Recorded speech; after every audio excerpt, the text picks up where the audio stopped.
We continue the Shir in Gemara. We are now on the Sechta Avodah Zarah.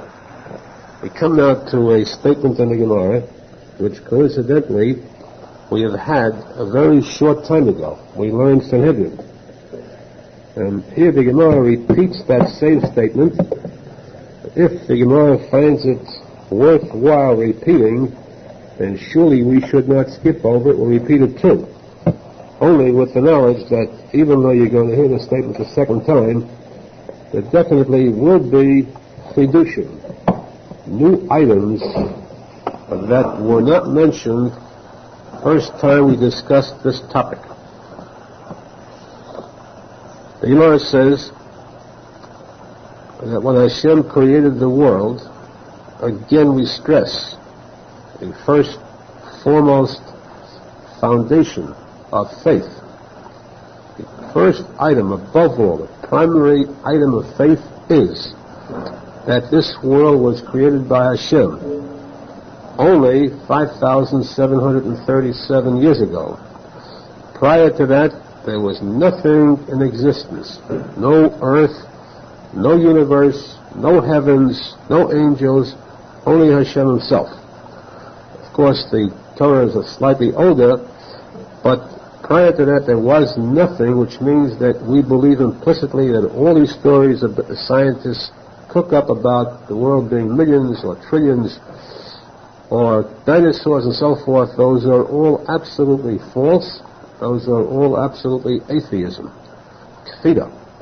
The Gemara here makes the statement that Hashem created the world with a time limit. Hashem created this world to last for a period of 6,000 years. But then the world comes to an end as we have it now. Now these 6,000 years, as you know, are up soon. It's not tomorrow, but there's only a few hundred years left. In any event, these 6,000 years, the Gemara says, are divided into three parts, 2,000 years each. First 2,000 years are called 2,000 years of Tehu. Tehu means void, of null, void, uselessness, because that was before there was Teda in the world being studied. The second 2,000 years are called Shnei Alafim Teda, the 2,000 years of Teda being studied. The third 2,000 years are called Yemei Mashiach, the time when Mashiach may come. He must come, of course, before the end of the 6,000 years. But the time possible for him to come is only within the last 2,000 years. Now, the reason why the Torah says that the world was created to last 6,000 years, what happens after 6,000 years? Same thing, this corresponds to creation itself. Bereshis, in the beginning, Bara Elokim es hashamayim v'yasaaretz, Hashem created the heavens and the earth. The first letter of the Aleph days is the letter Aleph. The letter Aleph, when you sound it, Aleph, is Elef, which means 1,000. First letter, if you want to write 1,000, the number 1,000 in Hebrew, you write the letter Aleph with an apostrophe, because the word Aleph means 1,000.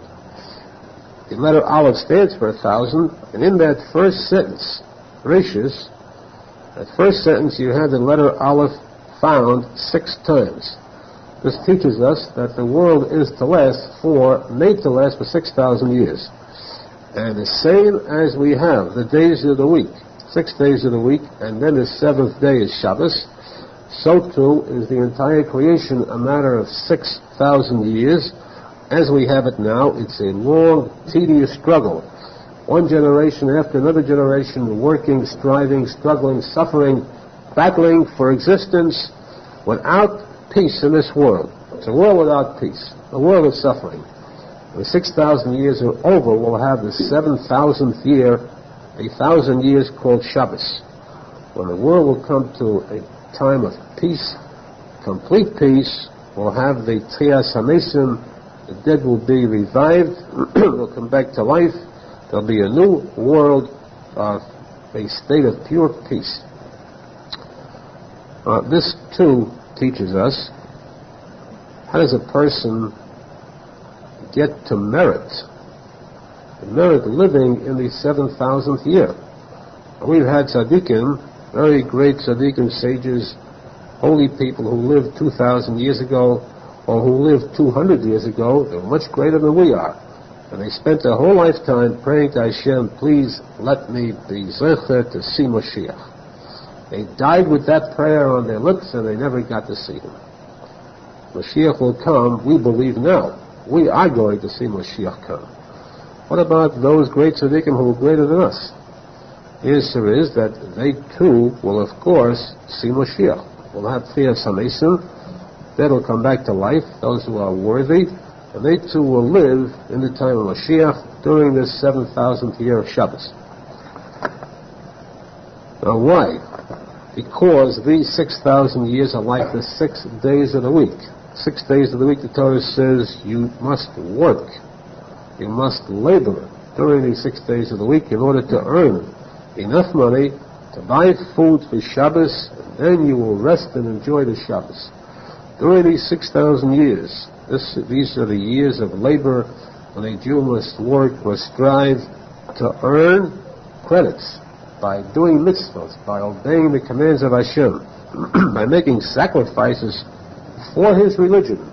Whatever the sacrifice is that he's called upon to make, he's told that he must give part of his earnings for tzedakah of a charity. He must give part of his time, his free time, for the study of Torah. He must give part of his pleasures away and use this for the sake of kedusha, of holiness. He must give away his time of sleep to come in the morning to the minyan, or give away his time of sleep on the afternoon of Shabbos to come to learn Torah then. Or he must give away part of his hair, which he enjoys and admires so much. He gives these things away to Hashem. He has made the sacrifices for which he deserves. Then he merits the reward of living in this year of Shabbos, in this 1,000 years of Shabbos. He merits the reward of coming back, of enjoying the ultimate reward. This is the calendar, chronological order of the creation itself. Hashem created this world to last not for 9 million years, but to last for exactly 6,000 years as we see it. Into these 6,000 years, there'll be the Shabbos, 1,000 years of Shabbos, and then, of course, from then on, it will be eternally a new type of life that's far above our conception. And if you're curious about it, have a little patience, and you'll see it. It will come to pass. Now, the Gemara says, let's analyze these 3 divisions, these 3 eras. Each era is 2,000 years. 2,000 years of Tehu, of a world that was devoid of Torah. Hashem created the world with the stipulation that this world will exist only if Torah is being studied. During the first 2,000 years, before the Jews received the Torah, then what kept the world going then? If there was no Torah being studied, how did this world exist? The answer is that Hashem's chesed, the kindness of Hashem, pure kindness of Hashem, kili elom chastoi, the chesed of Hashem is so great, the pity, compassion of Hashem, that this sustained the world on a temporary basis. Until a time came when the Torah would be studied, and then it was handed over to the Jews to see that the world is maintained. So now, let's look at this calendar. In fact, the Gemara asks this question. According to this statement, it would seem that exactly at the year 2000, that's when the Jews stood at Mount Sinai and received the Torah. The fact is, that is not true. Let's study the calendar. I'll give you a few dates. You may not be able to memorize this, but it would pay to have this at least on these tapes. Here's the benefit of the tapes, in case you ever want to resort to information about these dates from creation on. They are very beneficial to know. The world was created. The day of creation was the 25th day of the month of Elul. The 6th day of creation was Rosh Hashanah, the day on which Adam Harishon was created. The time starts from that day when Adam was first created. He was the first man, and of course, let's not forget his wife. She too is part of him. But the next important person the record. Of course, there were a few in between. You had Noach, Chanoach, Shalach. 10 generations later, we have the era of Noach, important because a new world, in a sense, began. The whole previous world, all the previous generations were wiped out in the flood. A new world began. This was with the birth of Noach, who was born in the year 1056. A little over 1,000 years after creation, Noach was born. The next person after him who was important, he had 3 sons. It was only his family that were saved in the time of the flood. His 3 sons, one was Shem, the Semites, from which the Jews are descended, and Shem was born when Noach was 502 years old, which means in the year 1558. Then, the next important person, naturally, was the first father of the Jews. 10 generations after Noach, Avraham Avinu was born in the year 1948, close to the year 2000. Now, the Gemara says, let's answer that question. How can we say that the years of Torah, the 2,000 years of Torah began when the Matan Torah was much later, long after Avraham Avinu? The answer is that Avraham was 52 years old, exactly 52. 1948 plus 52 is the year 2000. At that moment, when he was 52 years old, the Torah says, Abraham began to devote his time to teach people faith in Hashem and to spread the knowledge of Torah. The Torah until then was taught to only certain individuals. Hashem taught the Torah to Adam, and then Adam taught it to his son Shais to Enosh, to Chanech. So just a few people knew the Torah. But Abraham was the first one to start spreading the study of Torah. Nefesh Asher Osu, Targum says, Shabidu Le'Raisa. They began to teach the Torah to others, and therefore we consider the era of Torah not from when the Jews stood at Har Sinai, but from the time that Abraham began to teach his Torah, which was in the year 2000. Now to go on with these dates, Yitzchak Avinu was born to Abraham when he was 100 years old, which means Yitzchak was born in the year 2048, 100 years later.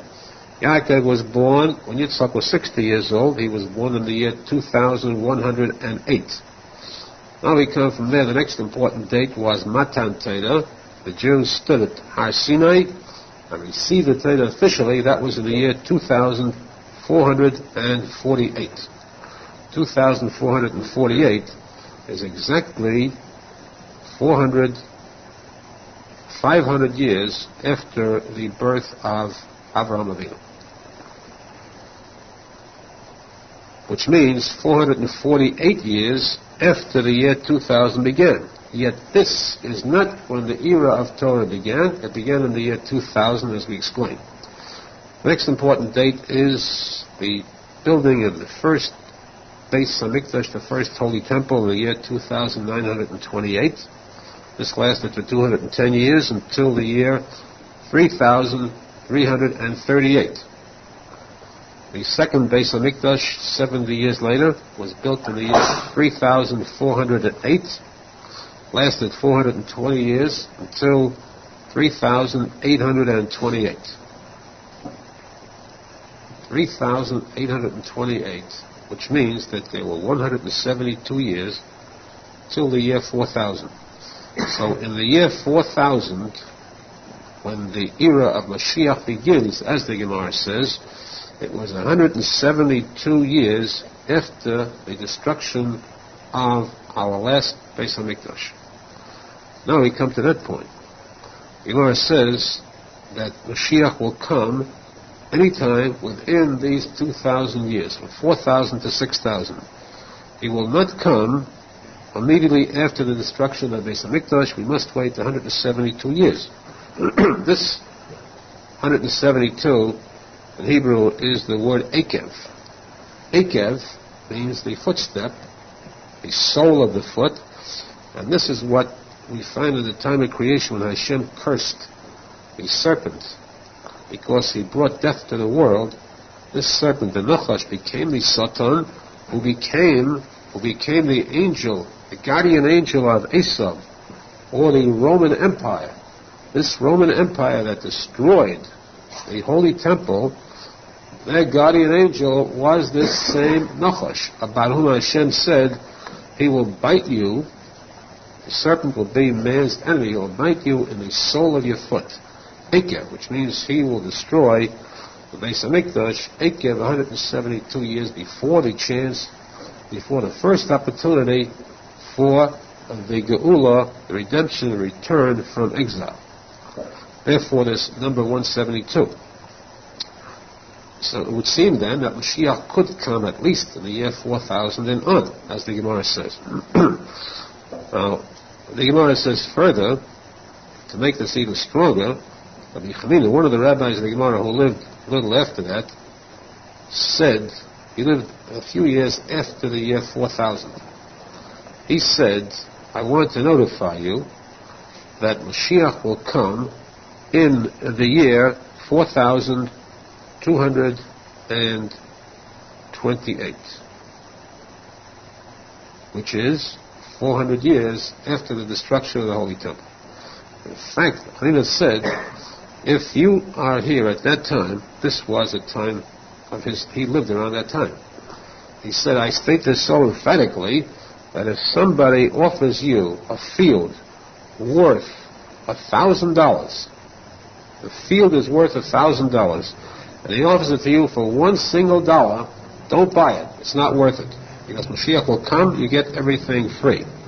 So if you're offered a field for $1,000, worth $1,000 for $1 single, don't buy it because Mashiach will surely come in the year 4228. Of course, we know he did not come. What was the cleanest motive in saying this? Because he said that just as the Golus, exile of Egypt, lasted 400 years, exactly from the birth of Yitzchak, which started, we count the exile of Egypt from then, which was in the year 2048, until the Exodus 2448, 400 years, so too will the second temple be destroyed for a period of 400 years, and therefore we'll have the rebuilding 400 years after 3,828 is 4,228. Secondly, Cletus said this to show. He said, this is around the time that I am living. I want to show how positive a person should be in his faith of Mashiach's coming. When we daven every day and we say, Kili Shuasta Kivinu, in davening, we say, Hashem, we look forward with hope, with anticipation for your Yeshua, for your help, the victory. We're supposed to say that with such a firm conviction, so positively that we say we don't want anything, even for nothing, because we're so sure Mashiach is coming tomorrow, or today. He said this to show this was the extent of his faith, even though he was obviously aware of what Rabbi Shimon ben Yehoyazal said.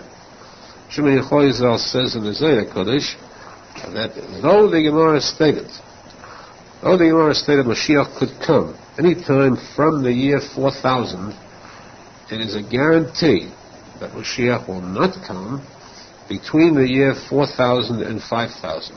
The 5,000 year, that thousand, the fifth one, will be a time when there will be only suffering. No Geula, no victory for Jews then. Mashiach will not come then, even though he could. Because the posek says, Kol Hayim Daveh, each 1,000 years is compared to a day. Just as the 6 days of the week, each day is called by a different name, a different sfira. Chesed is the first day, Geula the second, Tiferet is the third, Netzach the fourth, Hayd the fifth, Yesod the sixth, Hayd is the fifth. The word Hayd, 3 letters turned around, is Daveh. Daveh means pain, Yisurim. Kol Hayim Daveh, the entire day of Hayd, the entire 1,000 years of Hayd, the 5,000 will be filled with pain and suffering. Mashiach will not come then. He will come, he could come in the 6,000 year, which means from 5,000 and on. In this 6,000th year, this era, he will come. He may come. Zohar Kodesh adds there too that he will come, his time really will be from the year 5072, which means 72 years into the 6,000th year, because 72 is the full name of Hashem, the Shemayim Beis. 72, the Gematria, the word Chesed, which means the kindness of heaven, will begin to reign from the year 72 in the 6,000th year. And this is hinted at when we say the Kiddush on Friday night. We start with the words Yom HaShishi, which means in the 6th day of the 6,000th year, Vayachulu is the Gematria 72. 6,000th year Vayachulu, 72 years. And then Vayishpois B'Yemeshvi will have the rest, the peace, the coming of Mashiach. Of course, that time too has passed. Mashiach still has not come. We are still suffering in Golus. We have made through some very horrible periods of time with pogroms, attacks, and destruction of whole segments of the Jews. Naturally, the Jews remain as an eternal people. Nothing can destroy them because they are part of Hashem. All this suffering has been going on for hundreds of years. It's now 537 years in the year 6,000, into the 6,000th year. And of course, we are getting that close to the end. Well, it's now 737 years in the 6,000th year.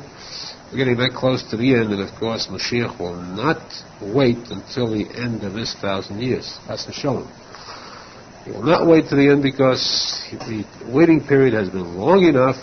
There have been enough tefillos amassed, accumulated by all the great tzaddikim in the past to bring Mashiach closer to us than having to wait till the end of this 1,000 years. The coming of Mashiach is definitely imminent. Momentarily, he is expected. We believe that. We live with that firm faith, as sure as we are of life itself, even more so the fact that Mashiach is coming momentarily.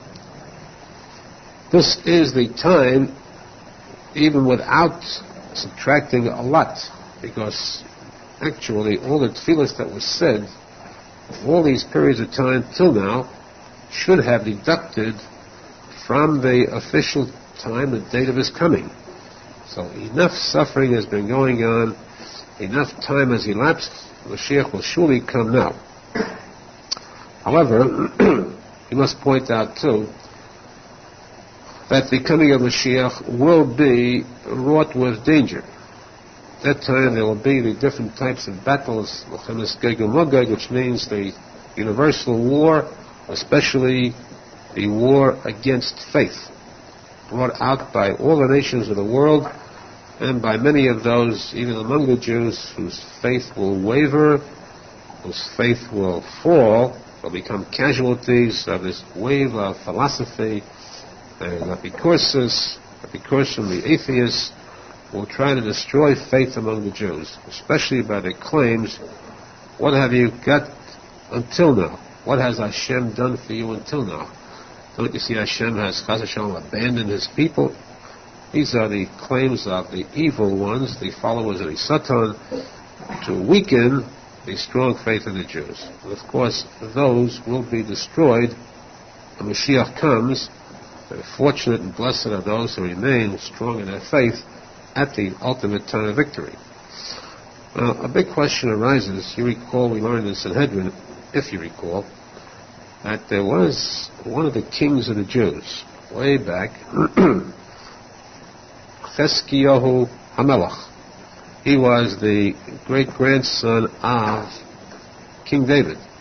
And he lived during the time of the first Holy Temple, which means around the year 3200. That's quite a ways before the year 4000. About 800 years before even the Gemara's time scheduled for Mashiach to come.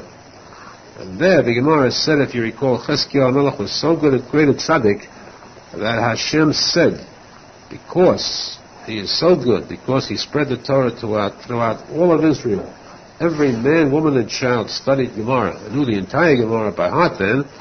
Therefore Hashem said, I want to appoint Cheskiyahu Hamelach as Mashiach.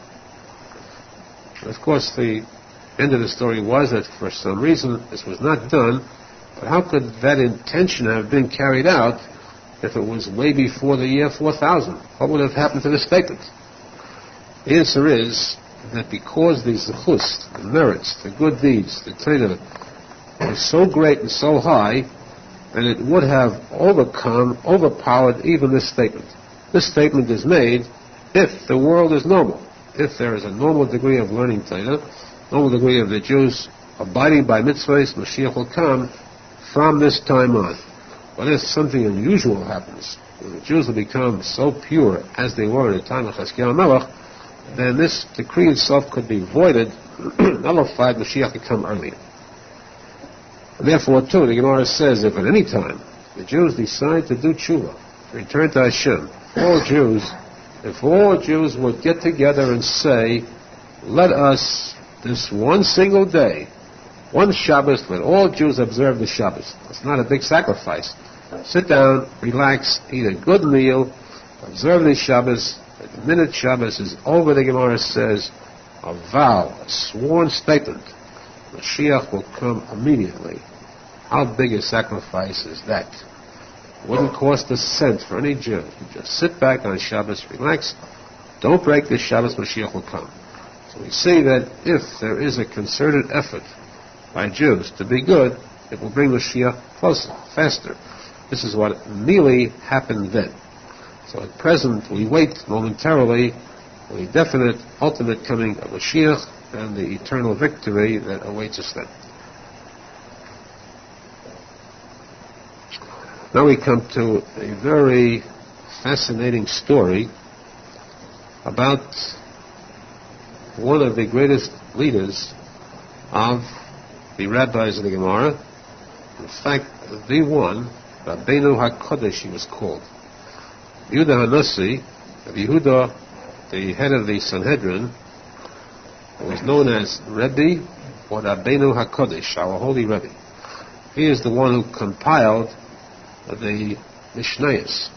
The order of the Gemara we have today, the 6 divisions of the Gemara, the Mishnayos, was compiled by Rabbeinu HaKodesh. The Gemara says that he was so great that this is found in a posek. A posek which speaks about Eloteldes, the birth of Yaakov and Esav. There it says that Rivka felt a turmoil, a struggle going on within her while she was pregnant. She inquired about this from one of the prophets at that time, Shem, the son of Noach, and the answer given to her, this prediction was that Shnei Goyim bevitnech, 2 powerful nations are going to be born that will come from you. The nation of 2 opposites, the nation of Israel and the nation of Rome, the Roman Empire. There'll be a constant battle between the two. A long period of time the Romans will destroy the Jewish land, but then Mashiach will come, the Roman Empire will be wiped out. The Roman Empire, of course, stands for the Vatican, for the pagans, for the Arabs, for Amalek, for the Russians, for the UN. All the wicked people in the world are classified under this one statement, Edom, Esav.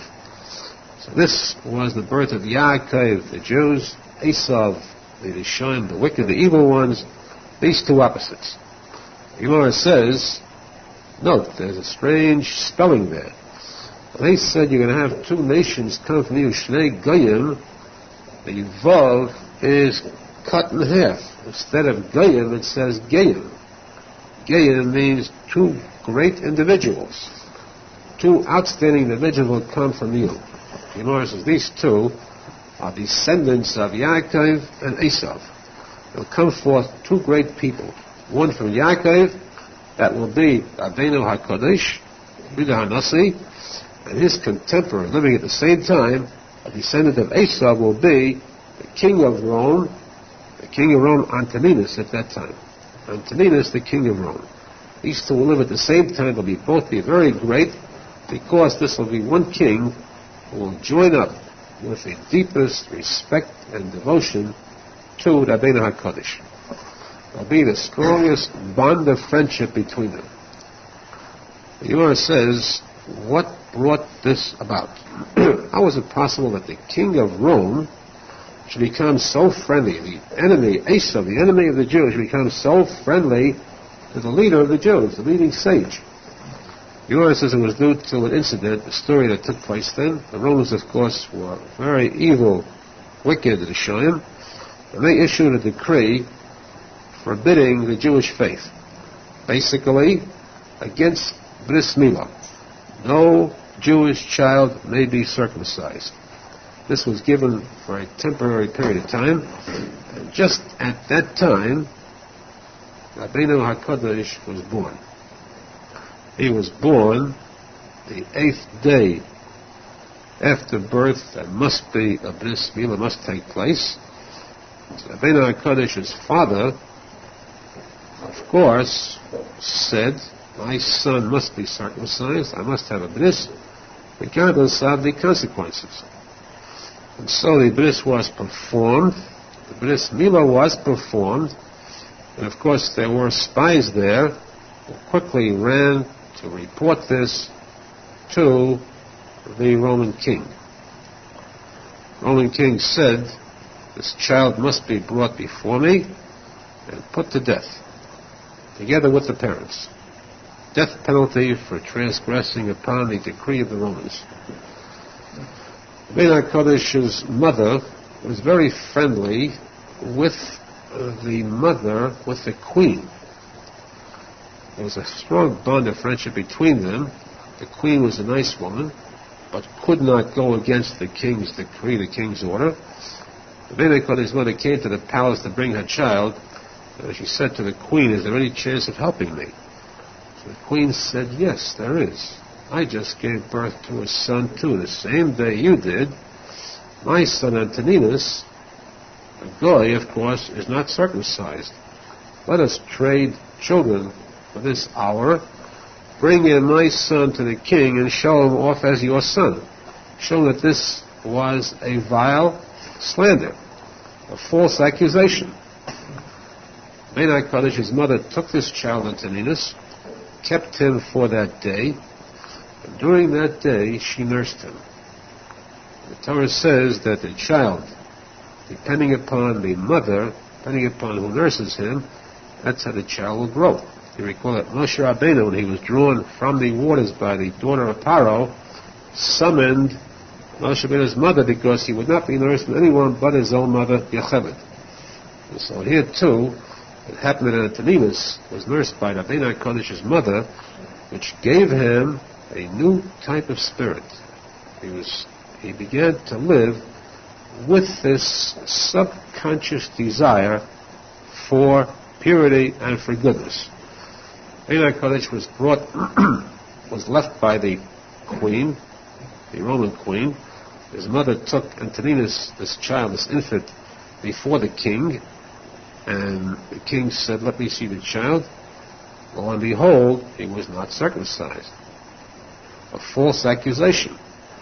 One of the ministers who was there, who had reported this slander, looked and said, this is a miracle. I know for a fact the child was circumcised. This is a sheer miracle. It shows the powers of the Hashem of the Jews, and therefore it would pay for us not to antagonize him. Let us revoke, remove, nullify this decree. Henceforth, a bris, circumcision, is permissible. So, with this, of course, she could easily switch back. She gave back this child to Antoninus' mother, took Rabbeinu HaKadosh to herself, and then eventually, this was the beginning, when they grew up, they became fast friends. Antoninus, though he was in a royal family, felt that he was looking at royalty too, because Rabbeinu HaKadosh was from the family of King David. If they would have had a holy temple then, he would have been the king, Jewish king. He was the Nasi, which means still the leader of all the Jews, the chief rabbi of the Jews. And with, of course, his vast knowledge, his vast wisdom, a wisdom that was superior to any person alive at that time, Antoninus respected Rabbeinu HaKadosh immensely.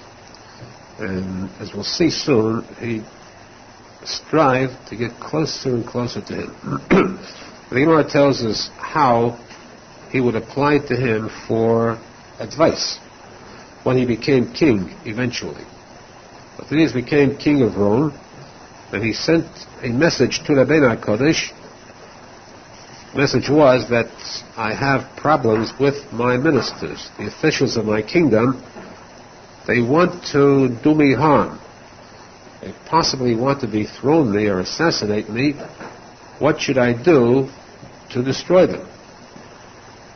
Rabbi Kodesh told him, come for a walk with me in the garden. Walking through the garden, he pulled up a cucumber from its pad. A little while later, he pulled a second cucumber, and a third. And the king understood this to mean, do not attempt to wipe out your enemies with one stroke, because you cannot accomplish that. One at a time, take one person at a time, find a reason to have him removed from his office, find a reason to have him sentenced to death, and little by little you destroy every one of your enemies. You become free from them. Now, each day, Menachem, in his respect for Rabbi Kodesh, would send him a package. In this package, there would be wheat on top, and beneath it there would be a whole sack of gold coins. The Roman king was naturally very wealthy.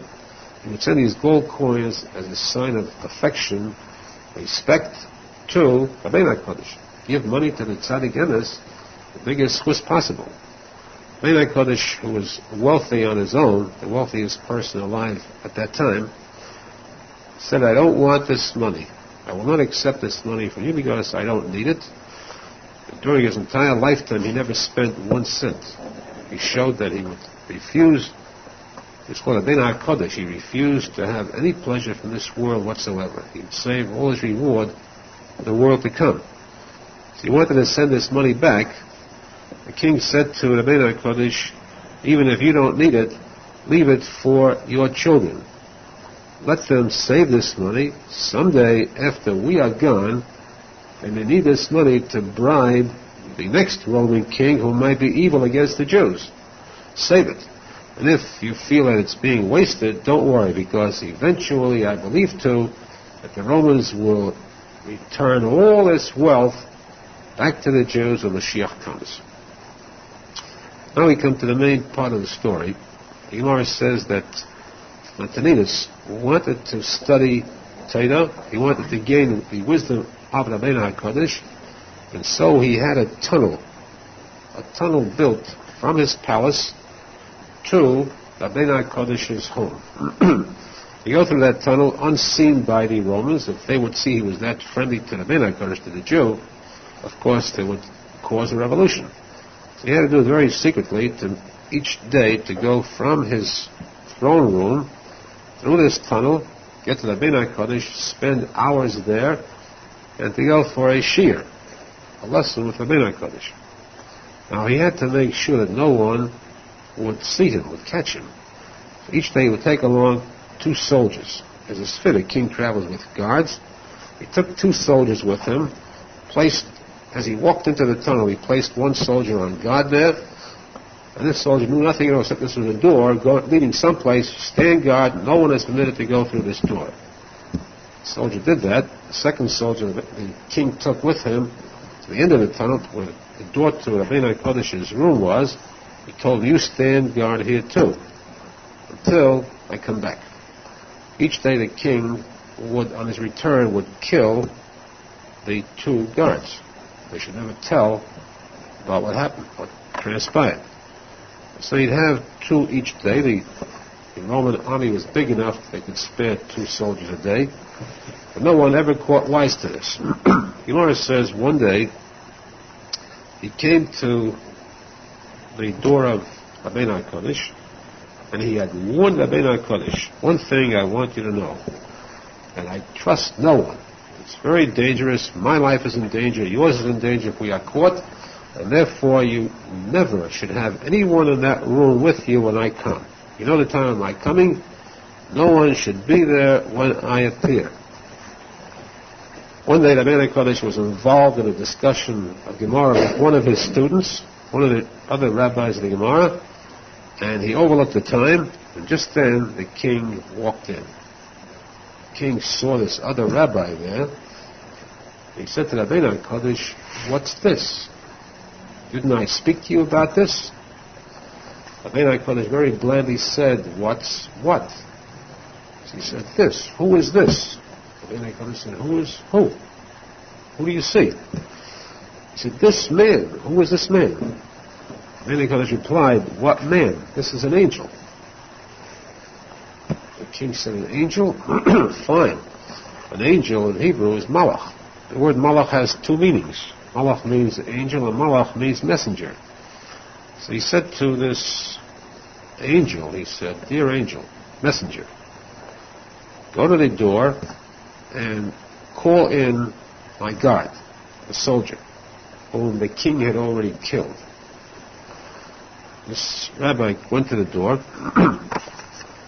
and he went through the door and saw this corpse lying there. So he said, this was Rabbi Hanina. Hanina saw this corpse lying there. He said to himself, what am I to do now? The king ordered me to send back this soldier. And if I don't send him back, then I'm in trouble. He said, well, I have a very simple solution. He snapped his fingers and said, get up. The soldier got up. He said, go to the king. How did he do it? Very easy. Anybody can do it if he is a tzadik of that magnitude. As we see, the soldier came back into the room, and Antoninus said, okay, dismissed. Wait out in the hall. Of course, he sent them back permanently to where he came from first. He said to the Rabbi Kodesh, you didn't fool me. This is no angel. This is one of your students. This is one of the rabbis of the audience. I know the secret. I know the fact. And this fact we state now very clearly. Each one should implant this in your mind very clearly. His words were, I know for a fact that every rabbi in the Gemara, every one, even the smallest one, has the power of Tchias HaMesim. No rabbi could get his name printed in the Gemara until he passed that test. He had to have the power of bringing back a person to life. The power of Eliyahu HaNavi, Elisha HaNavi. We see from here that when we speak about the rabbis of the Gemara, we must speak with the utmost awe and reverence. The greatness of these rabbis are greater than angels. Angels could not perform this feat, this accomplishment. The tzaddikim in the Gemara could. So great were our sages of the Talmud. The Chazal, the Chachmei HaGemara, was so holy that every one of them could bring back a dead person to life. Now, continuing on, Antoninus said, I want to serve you. And he would bring food and drink for Rabbi HaKodesh. And then he would say, I want you to lie down in bed. Lie down and rest. And he got down on his knees and told Rabbi HaKodesh, step on my back and that way you'll climb into bed. I want to be your footstool.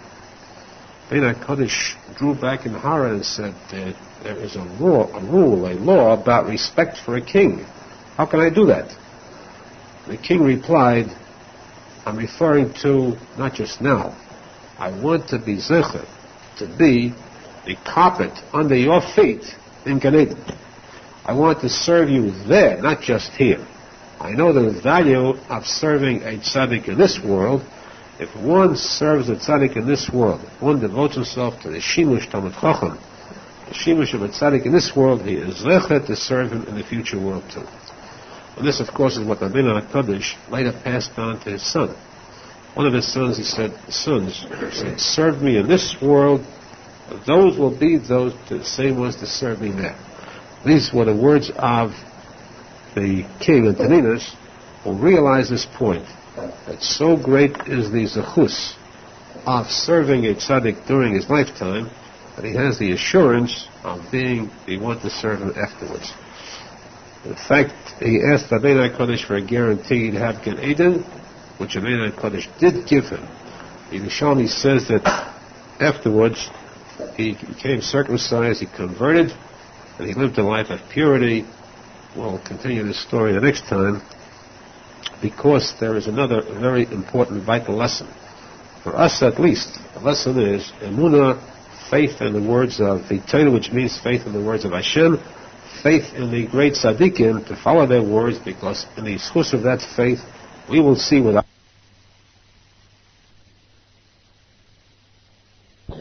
We continue the Shir in Gemara. We spoke about the story of Rabbeinu HaKodesh, Rebbe Nassi, the chief rabbi of the Gemara, who compiled the 6 Siddharim, the Mishnayos. He was the chief rabbi, he was the head of the Sanhedrin. He was called Rabbi Nassi. Nassi means the head of the chief rabbi of the Sanhedrin. He was also called, the only rabbi in the Gemara called Rebbe. Just plain word Rebbe was a given name to him during his lifetime. He was also called Rabbeinu HaKodesh for different reasons that we've had previously.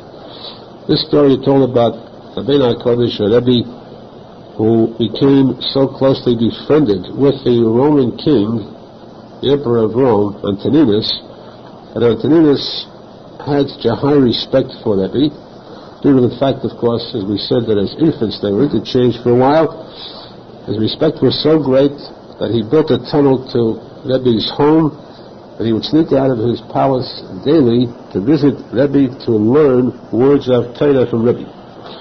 But above all, it wasn't just the wisdom that he gained from Rebbe, it was the fact that he served him anxiously, devotedly. He would serve him food, drink, he would serve him physically, even went so far as to bend down to allow Rebbe to step on him to reach his bed. Rebbe, of course, refused and said it was not fit for a king to degrade himself thusly. Then the king said it was his pleasure because he understood. The fact was that if a person is mishamish, if a person serves a tzadik on this world, then surely he is assured of being able to serve him in the world to come in Gan Eden. And this is what Antoninus wanted. Antoninus wanted to be Zohar. He knew that there was a Gan Eden for Jews, which as a goy he could not achieve. And of course, as we said, therefore, the Gemara says he converted later on, and he was Zohar. So Rebbe said, Rebbe agreed, you will serve me in the future world, in Gan Eden. And this we find the case of Yehoshua. Moshe Rabbeinu was the head of the Jews, the chief rabbi of the Jews, and he had 2 sons who were very great too, extremely great. His son Eliezer was the embodiment of Rabbi Eliezer HaGadol, Rabbi Akiva's Rebbe. Both, of course, were raised by Moshe Rabbeinu to perfection. And yet, other than the case of a king whose kingdom is handed over to his son, the prince, in this case, the leadership of the Jews was given to Yeshua. Why to Yeshua when there were other great tzaddikim present at the time? The answer is not because of Yeshua's knowledge, not because he was more learned than the others, but because Yeshua was closer in serving Moshe Rabbeinu than anybody else. Yeshua would not let anything stand in the way of doing the most menial task for Moshe Rabbeinu constantly. And serving a tzaddik is more important than learning Torah. Therefore, Yeshua was Zohar to become the head of the entire Jewish people after Moshe Rabbeinu. Case 2 of R Nosson, who was the head after Rabbeinu Zal. R Nosson was nostalgic when he passed away. Rabbi Nachman took over. There were definitely greater Lumdim, more learned students of Rabbi Nosson at the time. Nachman took over only because he served Rabbi Nosson, physically served him, and this made him, this gave him the right to take over the mantle of authority after Rabbi Nosson. This is where Antoninus was so wise and said, I know this rule, and therefore I ask that I be allowed to serve you now, even though it may be degrading for a king. But I have in mind something much more than this, and that is to be with you in Gan Eden, because I know your Gan Eden will be on the highest level. This, and his wording was, I want to be with you in Gan Eden, not the same level, to be on the throne with you. I want to be your floor mat. I want you to step on me in Gan Eden. And that word was used later on by a very great tzadik, a great tzadik who once quoted the Gemara, which says that Rishonim, wicked, evil people, those who are wicked and evil, Jews who commit sins, when they die, their soul is burnt to ashes. And these ashes are strewn on the floor of Gan Eden for tzaddikim to step on. This very holy tzaddik cried and said, I wish I could be in that category. Think of the privilege of being ashes, privilege of having tzaddikim step on me in Gan Eden. I wish I could get to that. And of course, what he meant was that Rishonim, evil people, could be elevated, could be brought up to a level through tzaddikim. A tzaddik has the power to bring a person up to Gan Eden to his own level. This is dependent upon what? Upon the one act of this nosha, the act of his being willing to come close to the tzaddik. And this is why Antoninus asked Rebbe, will I be with you in Gan Eden? And Rebbe answered, yes. Antoninus asked, but you once taught me, the posek says in the Torah, that there will be no remnant, nothing shall remain, no vestige shall remain of the family of Esav the wicked. That is the Roman kingdom, Edom. How then can I be alive in Gan Eden? How can I remain?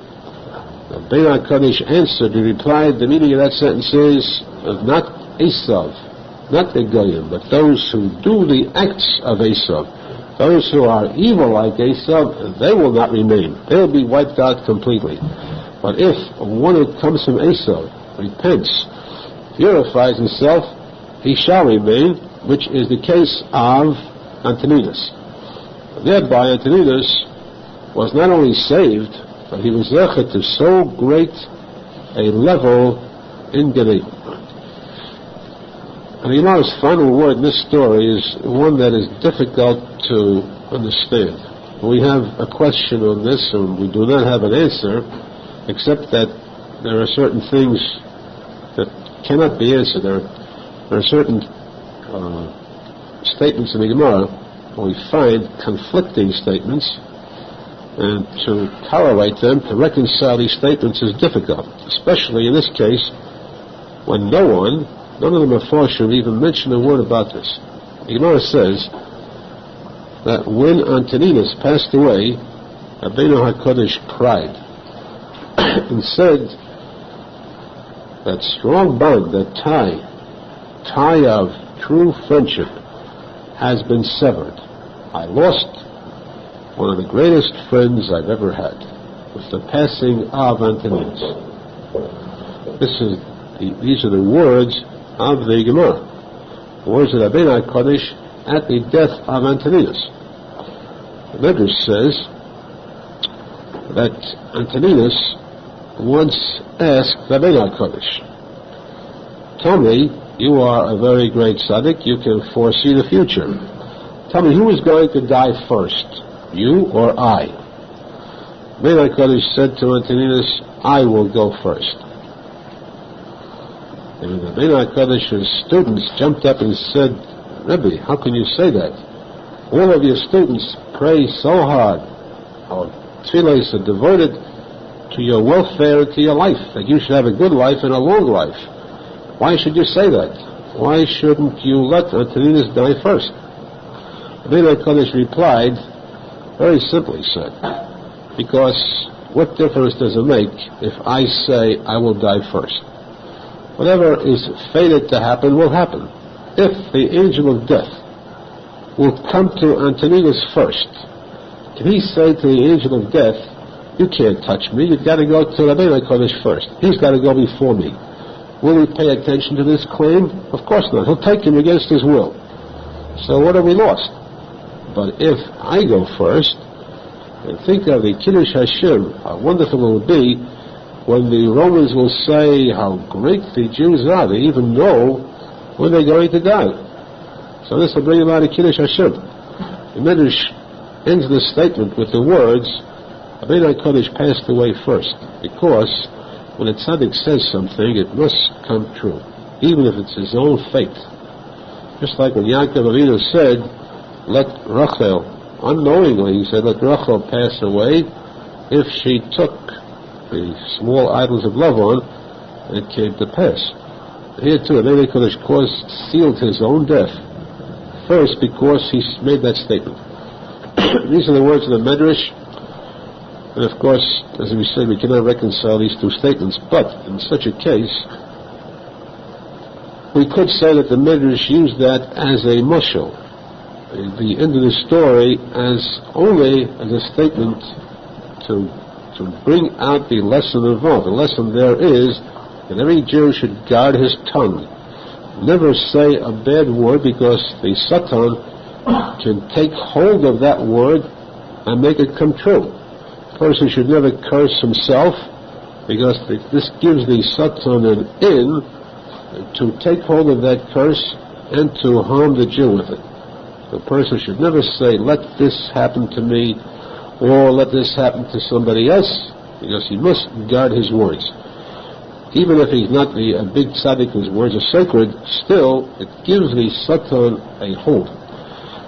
Therefore, the Medrash says, to illustrate that, the Medrash says that Rabbeinu Kodesh passed away first, but we still must take the words of the Gemara, which takes precedence over the Medrash. So if we were to be asked who really passed away first, it would be Antoninus. The words of the Arizal said, "Nisparda Chavila." The chain, the tie, the bond of friendship has been broken. But again, most important, this teaches us the chashivos, the value, the priceless value of a person being tied to a tzaddik in faith, believing in him, and being tied with a strong bond by serving or by carrying out his lessons, by carrying out his statements. Arizal's advice, for example, a person cannot say that he believes in Arizal if he does not have his Beidus. His Beidus was Arizal's main item. More important than anything else, Arizal said, is his Beidus, which means it's very simple for a person. It costs you nothing.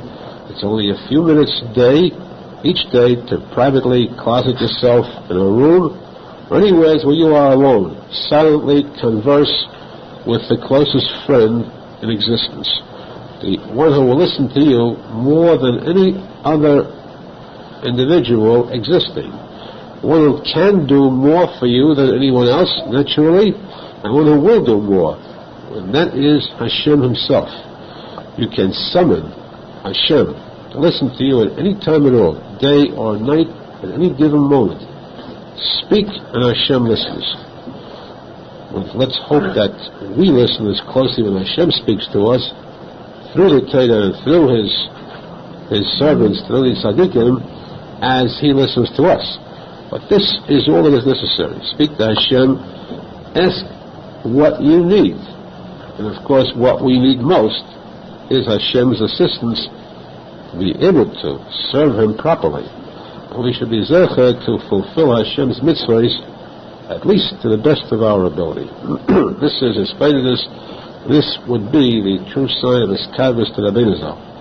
And of course, we said too, the person gives tzedakah, he gives his tzedakah, his meiser, his tenth, they give it to Rabbi Nachman tzedakah, and that is the definite sign, a definite clue that this person has emunah directly in this tzaddikim, in the tzaddikim.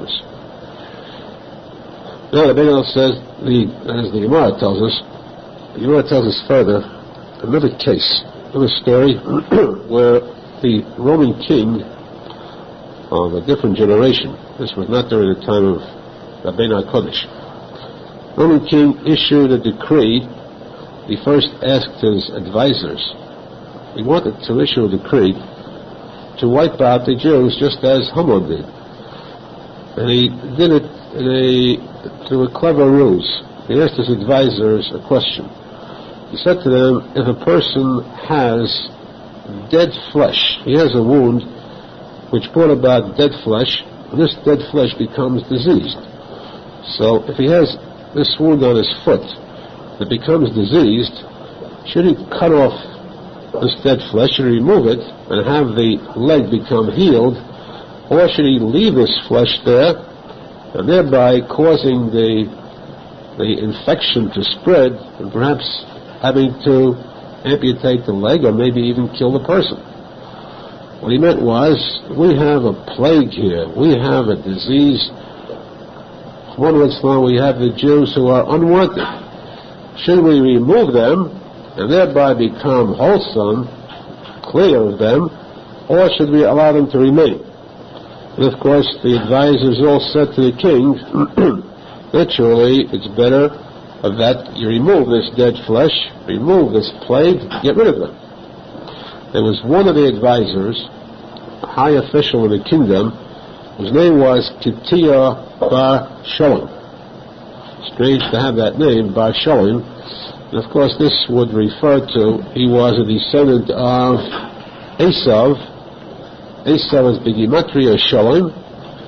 He is in opposition to the word Sholem. But Kitia was called, instead of Bar Esav, he was called Bar Sholem to show, again, that from Esav can come the best, the purest. This Kitia Bar Sholem said to the king very wisely, allow me to express my opinion. I think that it's inadvisable for the king to harm the Jews, to kill them, because if you do, you can rest assured you cannot destroy all the Jews. You might kill the ones in this kingdom, but the others living in distant countries will flourish, they will return, you'll have the same plague back again. At the same time, you will gain notoriety and become known throughout the world as a killer, as a murderer. Genocide. And therefore, it's very inadvisable and unprofitable to do this, to wipe out the Jews, to attempt to wipe them out. King said, well, I had decided to do so, but your logic is better than mine. Since it's better than mine, I will accept your logic, I'll accept your decision, but the fact that you have defeated me logically, anyone who defeats the king must be put to death. So you must die for this. Tia Bar Sholem must pay with his life because he outwitted the king. Of course, this shows the king undoubtedly cheated when he played chess with his advisors too. No one dared to beat the king in a game or in golf. Now, this meant that Tia Bar Sholem was going to his death. While they were taking him out, on the way taking him out to be killed, a woman, a very clever woman, who was also in a high position in the kingdom, said to Tia Bar Sholem, she made a remark, she called out to him, woe is to that ship that tries to enter a port without paying customs dues, without paying its taxes, because the result is that the entire ship's cargo is confiscated. If a ship has a cargo worth $1 million, the customs tax would be 10%, and the ship still remains with 90% of its cargo. But if it tries to smuggle through and it's caught, it loses the entire cargo, everything goes lost. Which means, what she referred to was, she hinted at to him, here you have given your life to save the Jews. And yet, you yourself will die as a goy without being able to join them, without getting the reward of going to a Jewish Gan Eden. Look at the loss you have, all because of that slight tax, because you are a goy, because you do not have a bris. You're not circumcised. Be circumcised like a Jew, you'd have the Jewish Gan Eden now. Tia Bar Sholem said, fine. He removed himself for a moment and performed the act upon himself for the sake of conversion, which made it kosher. There were still moments to go before the death penalty was carried out, and he called back, I hereby bequeath all my properties to Rabbi Akiva and his friends, and his students, that means. Rabbi Akiva said, he's very wise, as Ketiyah B'Shalom, because half Akiva and his Talmud means that Akiva gets half, and all the rest of the rabbis get the other half.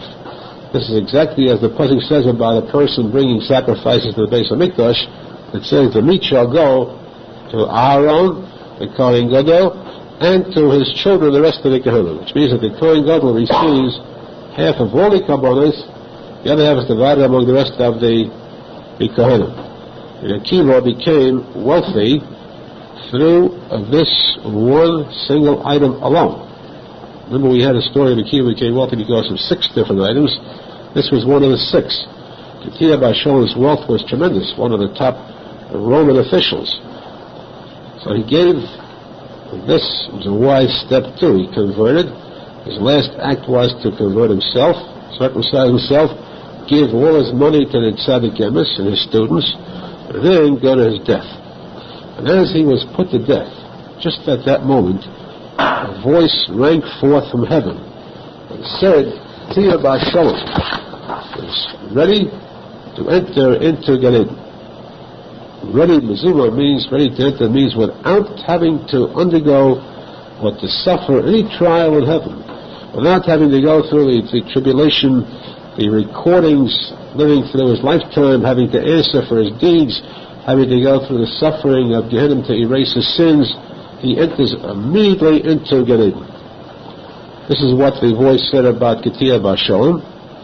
And when Rabbi Nachman later heard this, at a later time, Rabbi Nachman cried about this, and he said, what a pity it is that there is some people have to live and struggle and work and sacrifice a whole lifetime of 70 years doing mitzvahs and good deeds, and then they first merit receiving Gan Eden. There's a person who can get this Gan Eden in one single moment. A man lives as a goy all his life. With one single moment, this person achieves the Gan Eden so quickly. So the point, of course, is why did Rebbe cry about this? Question, why did he cry when he said this? He's a man who made the sacrifice. The fact that he died is what saved the Jewish lives. He had saved the lives of all the Jews in the Roman Empire at that time. And of course, the land of Israel was under the rule of the Romans then. So single-handedly he saved the lives of all the Jews. Surely he deserved receiving an Eden for it. The crying of Rabbi Nachman was, his main purpose, his main motive, the lesson he taught was that, of course, Ketiyah B'Shalom was very good. So Mizuma means that he was prepared to enter Gan Eden immediately without having to go through any suffering. He had all his sins erased. There was no sin to pay for. But at the same time, what a pity it was that his Gan Eden amounted to just that one moment. Imagine if he had lived longer, he had gone through 70 years being such a tzadik, how much more Gan Eden he could have earned during his lifetime. A person can earn Gan Eden only through acts of his life, not afterwards. This he cried about. Ketiyah B'Shalom could have gotten so much more if he had lived longer. Secondly, Rabbi Nachman cried over the fact that there was a very important lesson, a vital lesson to everyone, to every Jew. Well, each Jew should be frightened by this statement. A Jew should know that life is so precious that in one single moment, one single good deed, he can get himself an eternity of Gan Eden.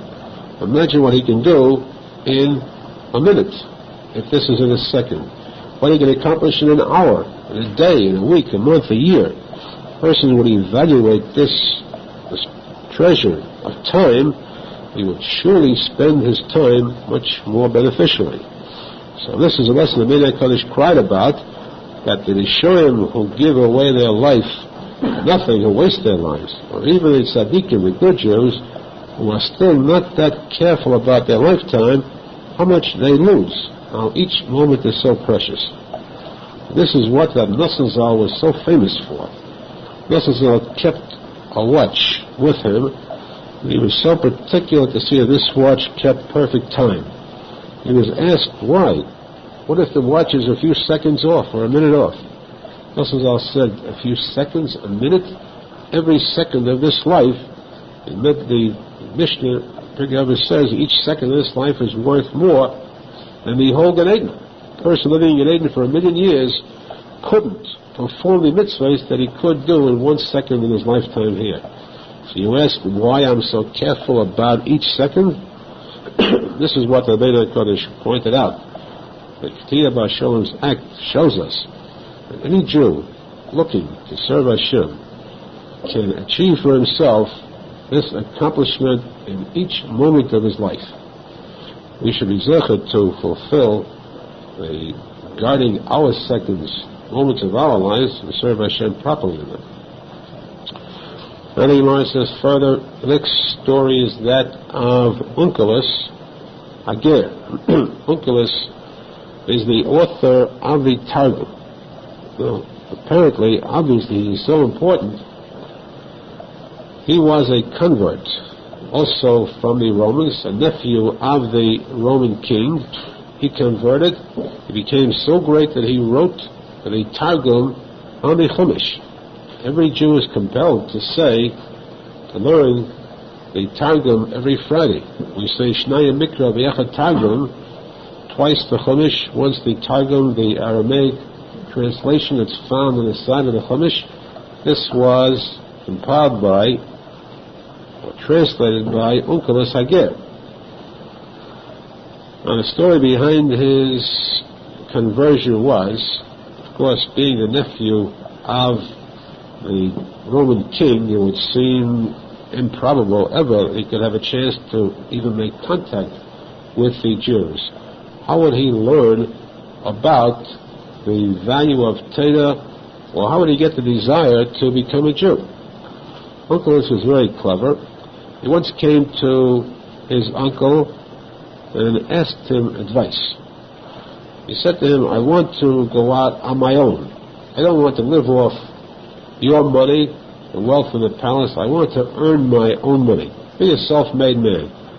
But since you are the emperor, you are the wisest person out, give me advice as to how to go about in business and be successful. The king said, I'll give you advice. I'll give you money to invest in business, and the wisest investment is, if you want to really be successful, go out into the world, go out into the market, and look for that item, that kind of stock, which has fallen to the lowest level possible. Because that which reaches the lowest level can only go up afterwards. That which is least valuable will surely rise in value and price. Invest your money in that, and you'll succeed. Onkelos left, and he said, fine. He studied, looked around, and he found that that which is looked down upon, that which is degraded most in the world, are the Jewish people. He said, let me find out more about them. To follow the advice of the king, let me see how I can invest and gain with these people. So he went to the yeshiva of Rabbi Eliezer and Rabbi Yeshua. These were the two main rabbis of Rabbi Akiva, two leading rabbis at that time. He went to their yeshiva to study, and of course, once he studied under them, he became inspired tremendously with a desire to study more and more Torah. He had a very sharp mind, and he gained the knowledge that he craved. And of course, the main knowledge was the fact that the Torah itself can benefit only a Jew. In fact, a Goy is not allowed to study Torah. So immediately he converted. He had a bris, he converted, And then the question was how to face his uncle.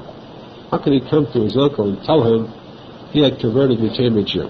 He would behead him.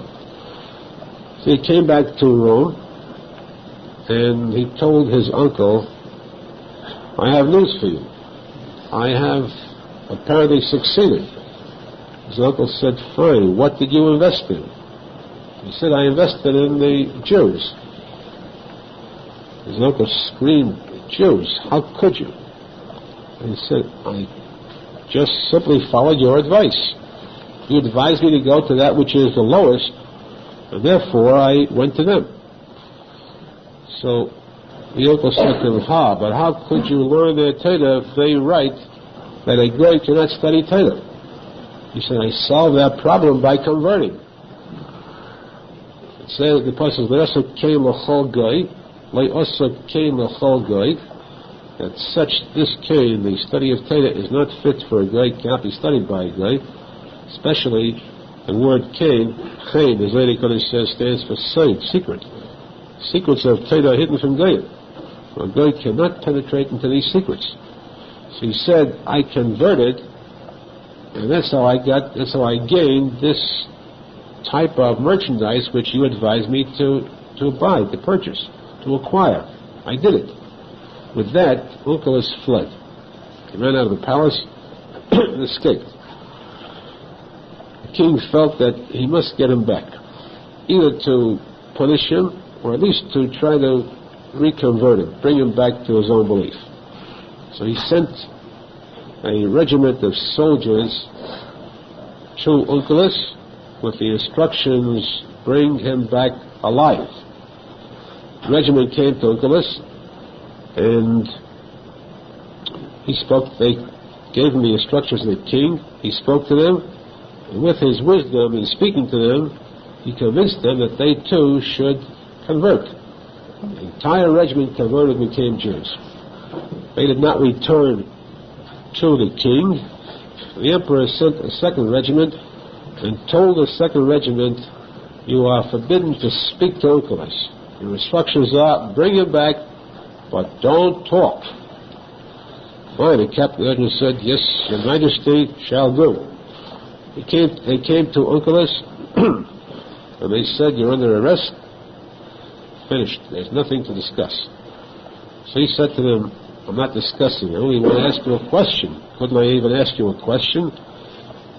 He was like the guest wife who said, may I ask you a question? And they stood there waiting. He said, my question is, when it's dark, you have a servant carries a candle before the master. He carries a torch. The master should have it light in front of him. Right. Who carries the torch? The servant carries it for the master. Now, the master has his head, the one over him, who is the governor, the mayor of the city. If these two are walking, which one carries the torch? Of course, the master of the servant will carry it for the mayor. The mayor is going with the governor of the state. The mayor will carry it for the governor. If the king is there, of course, the governor or the general will carry the torch before the king. Lead the way for the king. Now, would it be right for a peasant, a peon, ordinary person, to have the king carry a torch for him? Would that make sense? Of course not. Notice, though, that here it says when the Jews left Egypt, they went to the desert. The Torah says, Hashem went before them with a cloud by day and a sheet of fire at night to brighten the way before them. Hashem, the king, led the way before the Jews with this sheet of fire, this torch. What a wonderful experience it is to be a Jew and have Hashem lead you. And they said, speak no more, you have convinced us. So they converted. The king heard this. He called in a captain and said to this captain, go to Onkelos, bring him back, and not one word shall be said by you or else. No discussions, no questions, no answers. Nothing whatsoever except to fulfill your mission. The captain went off on his mission with his men. They came to Onkelos. When he tried to speak, they told him, hold your tongue or you die. He said, fine. Silence. And he said, lead the way out of your house. March before us. He walked, he came to the door, he stopped. He put his hand on the mezuzah, he stood there looking at it with deep thought, deep reverence and awe, and he kissed the mezuzah. And he stood there watching. What strange act is this? And he said to them, I know you're curious. This has nothing to do with our mission. Let me explain this to you. They said, we are curious. What is that? So he said to this regiment, the captain of the regiment, if the king has a very precious diamond, what does he do with this diamond? He puts it in his safe, in his vault, in his treasury, and he has his soldiers, his servants, stand guard to watch this diamond. The king himself, when he goes to sleep at night, what does he do? He has the guards standing around his home, his palace, to see that he is safe, to protect his security. The president has the Justice Department, the Secret Service, who see to it that his security is guarded at all times. This is, right? The King of Kings, instead of having people stand guard around him, we, the people, go to sleep at night, and this is the symbol of Hashem. Here's his name. Outside of our door, Hashem stands guard over us. But our wonderful people, how blessed the Jews are, that their king guards them, rather than they having to guard their king. And it's so simple. You can become part of this movement, and they said, you got us. Take us. And the emperor of Rome heard this. He said, no more attempts shall be made. I quit, resign, because Onkelos is so persuasive, I'm afraid if I go myself, I'll give up my throne. There's no more attempts to be made. Onkelos was allowed to continue on freely, to continue his studies.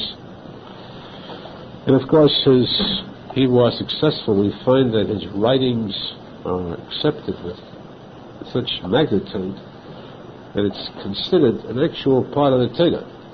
In fact, the Gemara says it's impossible for Onkelos to have written that himself, because it's too deep. The revelations that come from the Targum are ones that we cannot see in the Chumash itself. Many times there are words in the Chumash that we cannot understand. The Targum reveals the hidden meaning there. How did Onkelos know about this? How did he get this? The answer is that Onkelos wrote this, he revealed that which already existed.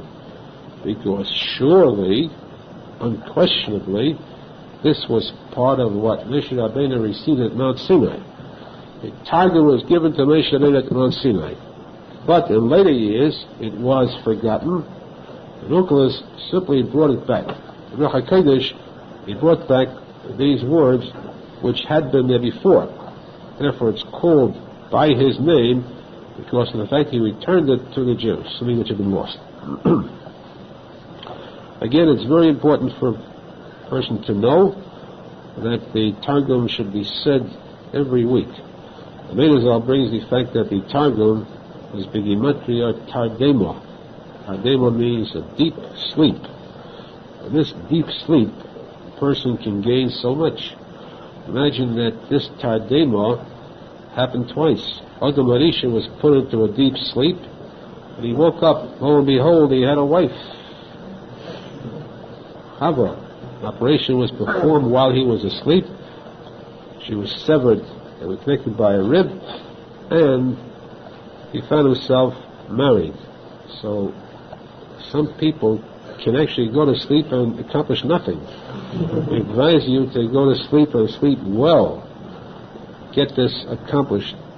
It's yours for the asking. A person can be zechet to his zivik kosher v'hogun either by being awake or by going into a tardema. But truly the Targum is is conducive to it, a skula for Izuvik. Also, we find that by Avraham Avinu, Tardemo, this sleep or trance came over Avraham Avinu, and then Hashem revealed to him the fact that the guarantee, the assurance that a great nation will come from him, will be the first father of the Jews, and that he was promised to be the head of a nation that will be eternal in their own land, the land of Hashem himself.